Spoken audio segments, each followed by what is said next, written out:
इस वीडियो में हम लोग डिस्कस करेंगे कि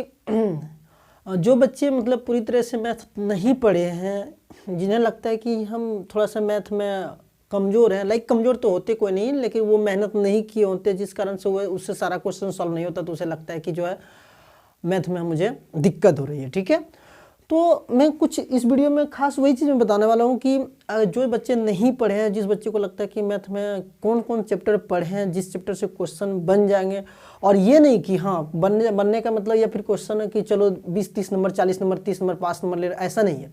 वो जितने मतलब जो भी चैप्टर के बारे में हम लोग डिस्कस अभी करने वाले हैं, इतने चैप्टर को अगर सारे कंप्लीट कर लेते हैं वो और बना लेते हैं सही तरीके से, तो मैं एक गारंटी के साथ कह सकता हूँ कि उसका यानी 70 से 80 कि प्लस ही आएगा, यानी 70 से अलग प्लस मार्क्स आ जाएगा, 70% से प्लस मार्क्स आ जाएगा। ठीक है, तो यहाँ पे हम लोग कुछ वही क्वेश्चन चैप्टर लिखे हैं, जिसमें से हम पहला लिखे हैं कि बहुपद, जिसको आप पॉलिनोमियल कह सकते हैं। ठीक है, तो बहुपद से बहुत जो है ना, मतलब इसका देखा जाए तो यहाँ से क्वेश्चन ऑब्जेक्टिव यानी MCQ में देखते हैं हम कि ज़्यादा क्वेश्चन पूछे जाते हैं, यानी कि उसका मूल्य निकालना है, शून्यांक निकालना है, ऐसे करके वहाँ यहाँ पे कुछ ज़्यादा क्वेश्चन दिए रहते हैं। और यहाँ पे इसका डायरेक्ट यानी कि उसका बोलता है कि वेरीफाई करें, फिर 2 शून्यांकों का योग, गुणनफल, इस तरीके से चीज़ें करके यहाँ पे हम देखते हैं कि इस चैप्टर से अगर ज़्यादा क्वेश्चन देखा जाए, यानी कि MCQ में बोल सकते हैं हम, और यानी कि 2 मार्क्स में जो होगा ये क्वेश्चन यहाँ पे 2 मार्क्स में, और ये यहाँ से ज़्यादा क्वेश्चन पूछे जाते हैं, बाकी यहाँ से 5 नंबर में क्वेश्चन पूछे नहीं जाते हैं यहाँ पे। तो इसलिए ये चैप्टर मैंने लिखा यहाँ पे कि MCQ यानी कि ये बहुपद चैप्टर को पढ़ना चाहिए। यहाँ पे 2 चर वाले रैखिक समीकरण वही है, यहाँ पे भी आपको कई तरीके से सॉल्व करने के लिए दिया जाएगा, और 2 समीकरण 2 और उसको कई दे देगा, कभी मतलब अलग अलग टाइप, जैसे विस्थापन यानी कि आपको सब्स्टिट्यूशन मेथड करके, या फिर वज्रगुण विधि, ये सब करके आपको यहाँ से ये चैप्टर से भी क्वेश्चन पूछाता है। यहाँ से क्वेश्चन देखा जाए तो मैं तो कह सकता हूँ कि यहाँ से को 5 नंबर का क्वेश्चन तो रहता ही है ग्राफ में, और देखा जाए तो यहाँ ग्राफ में एक 5 नंबर का, और यहाँ पे 2 नंबर में भी क्वेश्चन रहता है। ठीक है, और द्विघात समीकरण ये तो इम्पोर्टेंट है, ये तो कई तरीके से आपको D बराबर वो निकालने के लिए जनरली यहाँ से भी 2 नंबर का क्वेश्चन काफ़ी ज़्यादा रहता है। मोस्ट इंपॉर्टेंट अगर देखा जाए समांतर श्रेणी में यहाँ पे 2-3 चीज़ें हैं कि TN हम लोग निकालते हैं और SN निकालते हैं, यानी कि टर्म यानी पद निकालते हैं और उसका योग वगैरह निकाल लेते हैं। तो 2-3 चीज़ें यहाँ पे, या फिर यहाँ पे डायरेक्ट ऑब्जेक्टिव क्वेश्चन यानी कि D बराबर निकालना है, हम लोग बोल देता है कि D बराबर जो होता है कि सेकंड टर्म से हम लोग फर्स्ट टर्म को मैनेज करते हैं, उस तरीके से चीज़ों को यहाँ पे हम लोग को देखने को मिलता है। और इस यहाँ पे ज़्यादातर देखते हैं कि हम वो एक यानी MCQ में ऑब्जेक्टिव में और 2 नंबर में क्वेश्चन पूछे जाते हैं।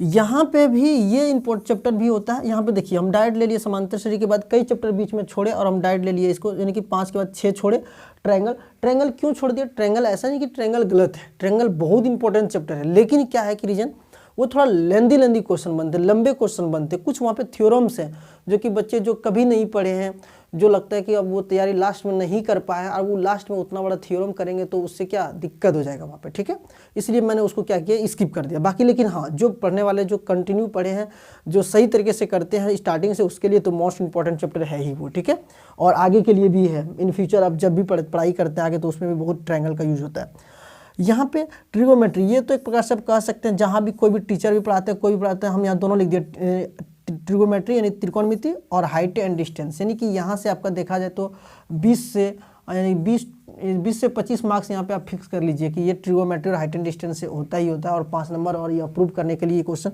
तो इसको तो हम बोलेंगे कि ये तो आप करके ही जाइए। यहाँ से अगर पूरी तरह से कर लेते हैं कि आपका 20 से 25 मार्क्स तो आप यहाँ पे कंप्लीट कर सकते हैं। कंट्रैक्शन यानी रचना, ये को बात है, रचना में क्या होता है, एक क्वेश्चन आपको दिया जाएगा और बहुत छोटा सा, मतलब आपको तुरंत वो बन जाएगा, और बहुत इजी तरीके से, कोई फार्मूला नहीं, कोई किसी तरीके से रटना नहीं, कोई सॉल्यूशन नहीं, कोई उसमें जोड़ना घटाना नहीं करना पड़ता, और यहाँ पे 5 मार्क्स आपका फिक्स हो जाता है। इसलिए इस चैप्टर को भी एक आप देख लीजिए, मतलब आप कहा देखा जाए तो इसको मतलब 2 घंटा 3 घंटा में आप इस चैप्टर को कंप्लीट कर सकते हैं, 3-4 घंटा में। ठीक है, और यहाँ पे क्या है कि एक सर्कल, वृत्त से संबंधित क्षेत्रफल और यानी पृष्ठीय क्षेत्रफल आयतन, यानी कि हम लोग जो इससे रिलेटेड जो होगा, यानी सर्कल से रिलेटेड जो एरिया होगा, यहाँ से 5 नंबर में क्वेश्चन पूछा जाता है, और 2 नंबर में तो इससे भरपूर पूछा जाता है। और वृत्त से रिलेटेड कई भी तरीके से आपको रेशियो वाइज दे देगा, यानी क्षेत्रफल से संबंधित कि इसका वॉल्यूम दे दिया जाएगा, उसका फिर रेडियस चेंज करके कई तरीके से, मतलब इसका ऑब्जेक्टिव में यहाँ पे MCQ बहुत ज़्यादा होते हैं, इसलिए मैंने इस चैप्टर को लिया। और यहाँ से पृष्ठीय क्षेत्रफल आयतन, तो इसमें को 5 नंबर क्वेश्चन फिक्स रहता है, अब बाकी 2 नंबर क्वेश्चन, और यहाँ पे कई तरीके से यहाँ पे भी बोल देगा कि यानी कि हम देखा जाए कि यानी कोई भी स्पायरल मतलब कुछ भी गोला वगैरह ले लेगा, उसमें बोल देगा कौन वगैरह, उसमें बोल देगा कि इसका रेडियस इतना है या फिर इसका ऊंचाई इतना है, इसका रेशियो निकालना है, तो वहाँ से 3-4 क्वेश्चन फंस जाते हैं यहाँ से। और यहाँ से एक ये लास्ट में देखिए एक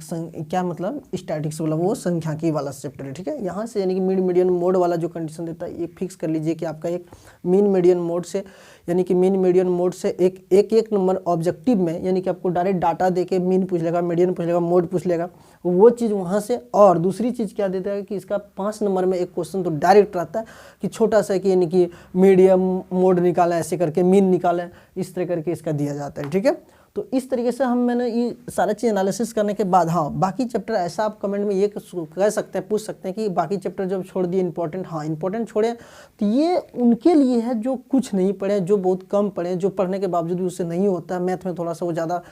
मेहनत नहीं करने के बावजूद, नहीं कर पाने की वजह से वो उस तरीके से इसको नहीं कर पा रहे, उसको डर लग रहा है कि हम अब लास्ट में कौन कौन चैप्टर को रिवाइज करें, पढ़ें, उसके लिए ये वीडियो है। बाकी जो पढ़ने वाले बच्चे हैं उसके लिए तो सारा जरूरी और सभी चैप्टर जो इंपॉर्टेंट होते हैं और इम्पोर्टेंट है ही।